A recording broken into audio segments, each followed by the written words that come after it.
Welcome back to The Explainer. We're skipping the usual intro today because honestly, we've got a truly chilling case study to unpack. We're going to deconstruct the anatomy of a haunting by looking really closely at the terrifying events that unfolded when a couple, Amita and Ailesh, purchased their dream home in a remote village in Himachal. As we go through the source material today, we're going to break down exactly how a seemingly perfect, idyllic situation devolved into a literal fight for survival against an ancient, suffocating lore. So, let's dive right into this. What happens when your absolute perfect mountain getaway is, well, already occupied by something entirely sinister? You see, this isn't just your standard bump in the night ghost story. It is a meticulously structured supernatural siege. Amita and Ailesh just wanted a quiet place to run their online business, surrounded by pristine forests and vibrant flowers. But as our source material reveals, they walked right into a meticulously laid trap.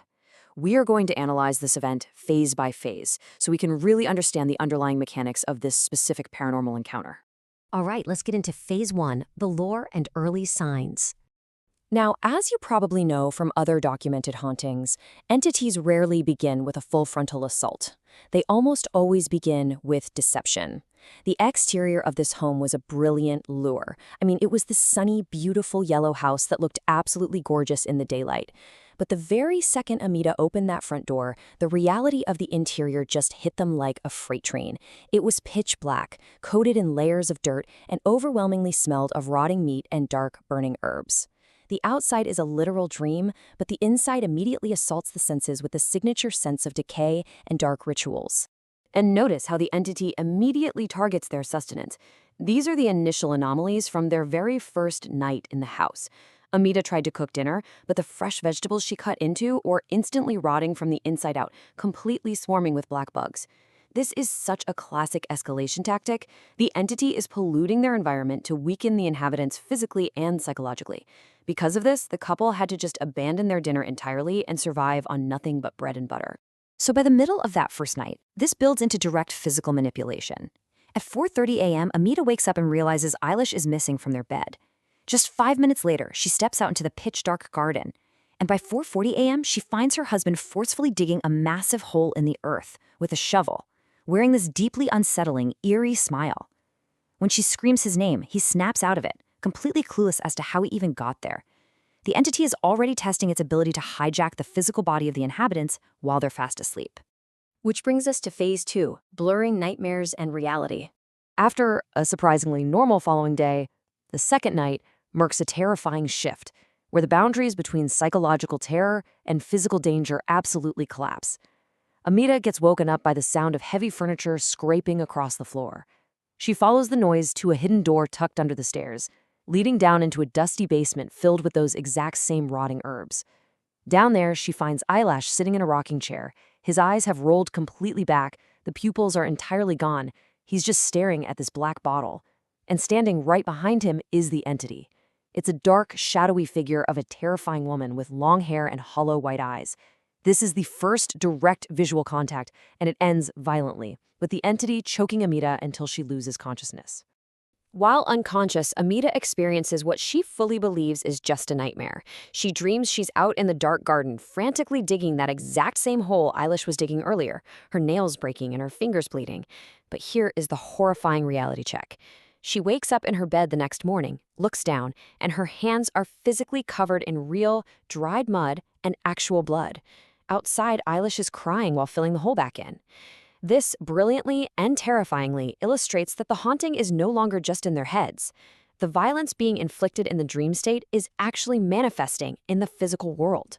From there, the house goes into a complete lockdown, triggering a rapid, incredibly aggressive escalation. Amita starts feeling severely ill out in the yard and runs back inside, only to be hit again by that overwhelming stench of burning herbs and rotting meat.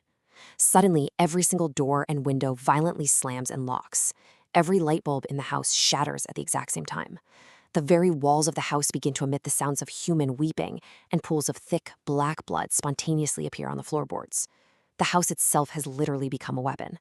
And then we get this absolutely chilling quote, "Ab koi nahi bachega," which translates to, "Now no one will survive."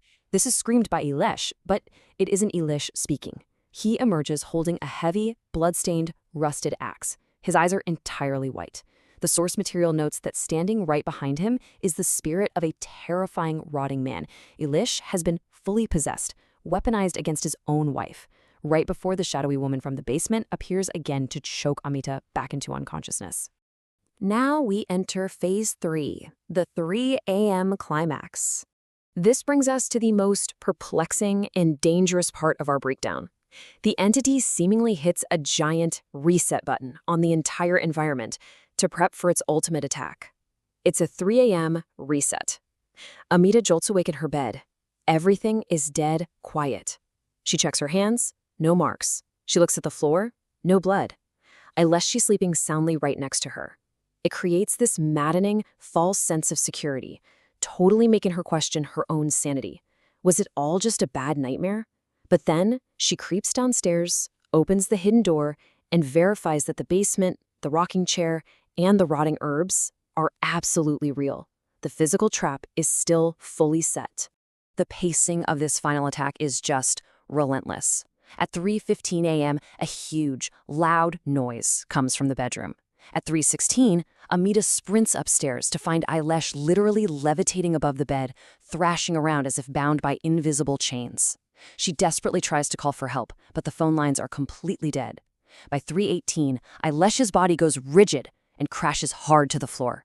But when Amita rushes over to him, it isn't Eilish anymore. Lying right there on the floor is the terrifying, shadowy woman.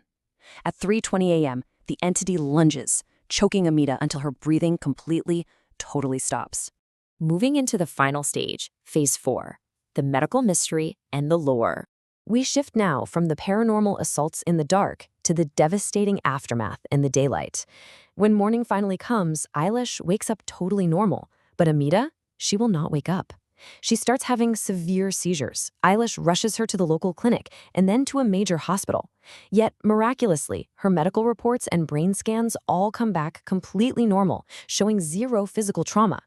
Meanwhile, her actual physical symptoms are dire. She's entirely unresponsive, her heart rate is dangerously elevated, and she ultimately slips into a deep coma.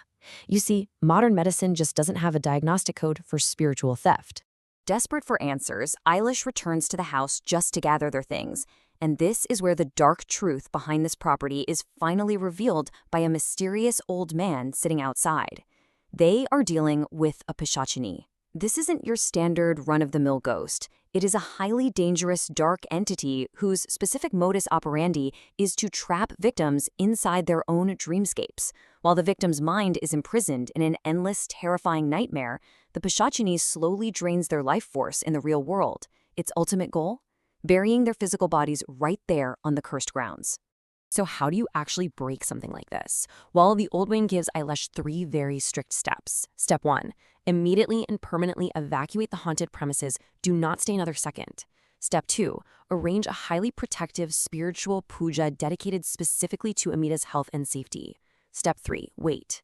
Because the damage here is spiritual, not physical, Eilish has to wait for the protective prayers to literally shatter the entity's hold on Amita's dreamscape. Eilish follows these steps to the absolute letter. But wait, because the source material throws a massive curveball right here. As soon as the old man delivers these instructions to Eilish, he stands up, begins walking toward the forest line, and literally vanishes into thin air. Eilish realizes with horror that this savior wasn't some living neighbor. He was a wandering spirit. He was a tragic past victim of the very same house, a man whose own dreams and life were successfully stolen by the Pishachini, and who is now just trying to prevent others from sharing his terrible fate. Eventually, thank goodness, the puja actually works. Amita wakes from her coma, crying, vividly remembering the horrifying isolation of being trapped in that house of dreams while her actual physical body lay dying in a hospital bed. They escaped. But I really want to leave you with this final, lingering thought. Based on the mechanics of this specific entity, if a Pishachini's primary weapon is trapping you inside a flawlessly constructed, terrifying dreamscape, how can you ever truly be sure you've actually woken up? Think about that tonight.